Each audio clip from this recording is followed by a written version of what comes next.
own worst critic when it comes to looking in the mirror, but now a new smart mirror will criticize a user's face and pick out flaws, spots and wrinkles for them.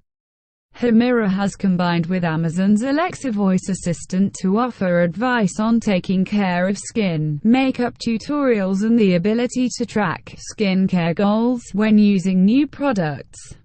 The HiMirror, which was relaunched with Alexa at the Consumer Electronics Show, CES, in Las Vegas, uses a camera to analyze skin and complexion, displaying the image back to the user on a 10.1-inch screen.